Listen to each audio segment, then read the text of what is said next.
Saglit lang, pwede ba kita ipag-pray muna? Panginoon, maraming salamat po sa mga oras na ito. Lord God, hindi po aksidente muli na siya po ay nandito, Panginoon. Bigla niya napanood ang video na to. Lord, I pray in the name of Jesus na anuman ang gumugulo sa taong ito, Panginoon, anumang ginagawa ng kaaway sa kanyang buhay, sa pamamagitan, Lord, ng mga problema, sa pamamagitan ng mga pagsubok, mga sitwasyon na matitindi sa kanyang buhay. Dalangin ko ngayon, Panginoon, bigyan mo siya, Panginoon o God, na lakas na nanggagaling sa iyo.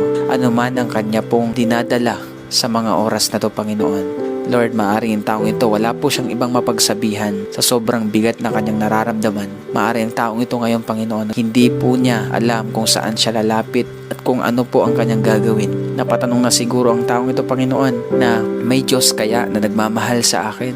May Diyos kaya na nakakaalam ng sitwasyon ko? Pero Lord, hayaan niyo po, Panginoon, patunayan mo po sa taong ito na ikaw ay nariyan palagi. Anuman paggugulo ng kaaway sa kanya, in the name of Jesus, I rebuke it. Lord, I release peace.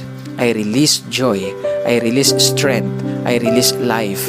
I release restoration in the mighty name of Jesus. Salamat po, Panginoon. In Jesus' name, amen and amen.